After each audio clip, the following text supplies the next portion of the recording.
I'm Cynthia Siregar. I'm one of students English graduate study program Faculty of Cultural Science University Sumatera Utara. Now I'm gonna explain you about distinctive features, phonological processes, and phonological rules. Distinctive features. One of our basic assumptions has been that an utterance is composed of a sequence of discrete segments. It might seem then that the segment is the smallest unit of phonological analysis, not further decomposable into anything smaller. This view suggests that segments ought to differ randomly from one another, yet this is not the case. If we compare P, T, K with P, R, S, the members of the former set have an internal relationship which the members of the latter lack, for the former share the property of being voiceless stops.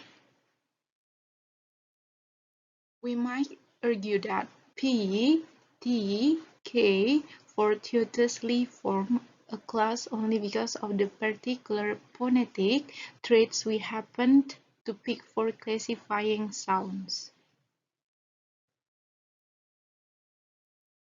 In linguistics, a distinctive feature is the most basic unit of phonological structure that distinguishes one sound from another within a language. For example, the feature which distinguishes the two bilabial plosives p and b. There are many different ways of defining and arranging features into feature systems. Namely, some deal with only one language, while others are developed to apply to all languages. Distinctive features are grouped into categories according to the natural classes of segments they describe: major class features, laryngeal features, minor features, and place features. These feature categories in turn are further specified on the basis of the phonetic properties of the segments in question. We can find distinctive features between two words by finding the minimal pair between them.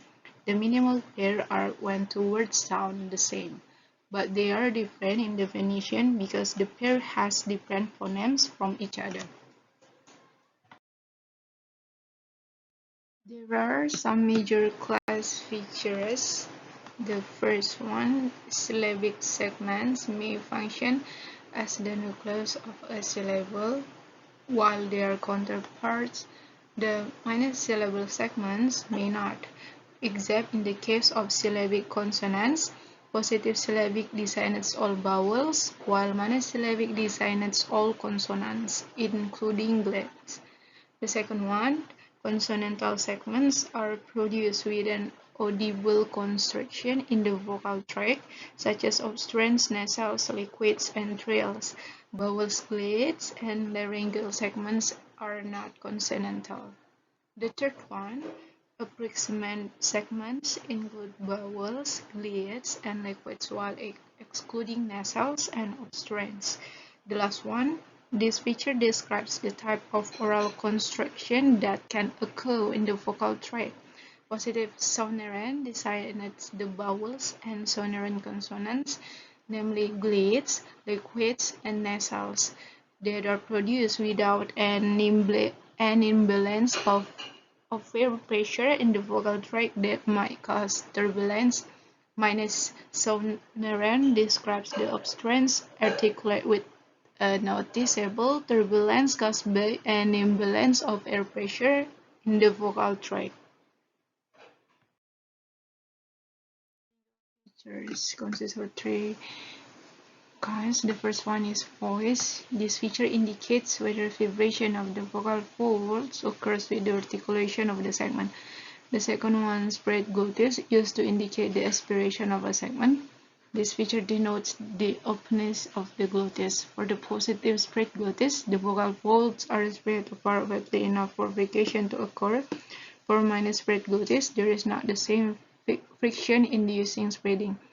For the last one, it's constricted glottis. The constricted glottis features denotes the degree of closure of the glottis. Positive constricted glottis implies that the vocal folds are held closely together, enough so that air cannot pass through momentarily, while minus constricted glottis implies the opposite.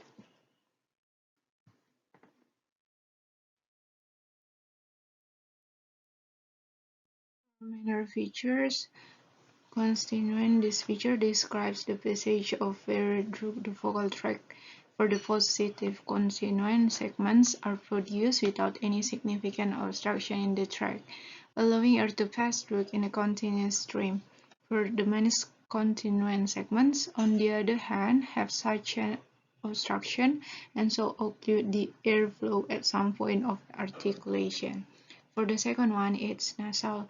This feature describes the position of the velum. For the positive nasal, segments are produced by lowering the velum so the air can pass through the nasal tract.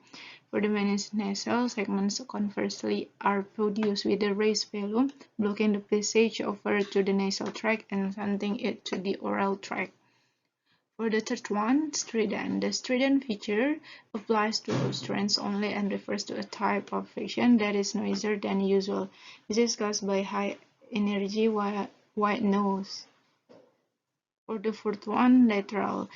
This feature designates the shape and positioning of the tongue with respect to the oral tract. For the positive lateral, segments are produced as the center of the tongue rises to contact the roof of the mouth, thereby blocking air from flowing centrally through the oral tract and instead forcing more lateral flow along the lower side of the tongue. For the last one, it's delay release. This feature distinguishes stops from affricates. Affricates are designed.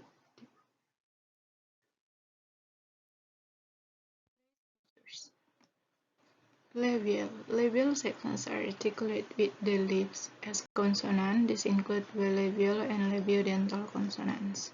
Positive round are produced with lip rounding, while minus round are not. Coronal. Coronal sounds are articulated with the tip or blade of tongue.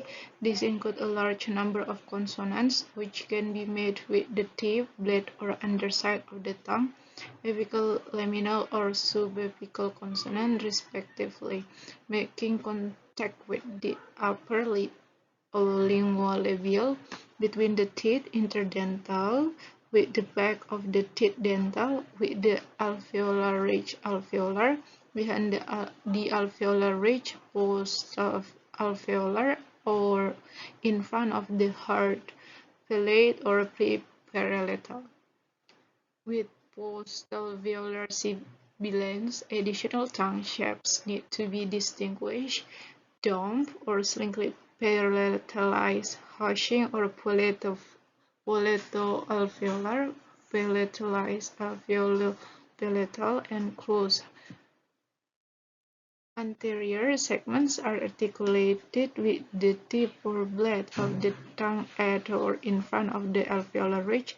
Dental consonants are post-alveolar and retroflex ones are. The last one is distributed. For positive distributed segments, the tongue is extended for some distance in the mouth. In other words, laminal, dental, and post-alveolar consonants are marked as positive distributed, while apical, alveolar, and retroflex consonants are minus distributed. Sounds are articulated by raising the dorsum of the tongue. All vowels are dorsal sounds. Dorsal consonants include palatal, velar, and uvular consonant. High segments raise the dorsum close to the palate. Minus high segments do not.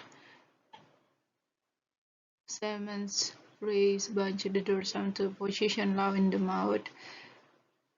Raised back segments are produced with the tongue dorsum bunched and retracted slightly to the back of the mouth. When segments are bunched and extended slightly forward. For tests, this feature mainly applies to the position of the root of the tongue when articulating vowels. For the rest, vowels have an advanced tongue root. In fact, this feature is often referred to as advanced tongue root, although there is a debate on whether tense and are the same or different features. The next one is radical sounds are articulated with the root of the tongue. This includes epiglottal consonants. The next one is advanced tongue root. These segments advance the root of the tongue. The next one, retracted tongue root. The segments bunch the root of the tongue towards the pharyngeal wall and activate the pharyngeal constrictor muscles. The last one is glottal. It's purely glottal sounds do not involve the tongue at all. These are the glottal consonants. Vowel space. Vowels are distinguished by back, its back vowels, high, its close vowels, low, its low vowels, then tense vowels. However, laryngoscopic studies suggest the features are front, its front vowels, raised, its raised vowels, retracted, its retracted vowels, and the last one, round, its round vowels. Jacobson and Hell, there is Jacobson system. Its sonority for vocalic consists of vocalic and non-vocalic, for consonantal and non-consonantal, for nasal consists of nasal and oral, for compact it's forward flange, velar and palatal consonant, wide vowel. Next it's diffuse, it's backward flange, labial and coronal narrow vowel. And next it's abrupt and strident and mellow. Next is checked. And for the potensity, it's tense, and for tonality, it's grave, peripheral, consonant, and back vowel, and acute. And the next one is medial, coronal or palatal consonant, and round vowel. And next it's flat, narrow slit or wider slit. And the last one is sharp or widened slit and narrower slit. The feature matrix to distinguish similar elements is identified with phonology, but there have been at least 2 efforts to use a distinctive feature matrix in related fields. Close to phonology and clearly acknowledging its depth to phonology, distinctive features have been used to describe and differentiate hand shapes in finger spelling in American Sign Language. Distinctive features have also been used to distinguish proverbs from other types of language, such as slogans, cliches, and aphorisms. Analogous feature systems are also used throughout natural language processing. For example, part of speech tagging divides words into categories. These include major categories such as noun versus verb, but also other dimensions such as person and number, plurality, tense, and others. Some mnemonics for part of speech text contain multiple features such as an N for singular noun versus an S for plural noun, and for plural possessive nouns. Others provide more explicit separation of features, even formalizing them via markup such as the text encoding initiatives feature structures. Modern statistical NLP uses vectors of very many features, although many of those features are not formally distinctive in the sense described here.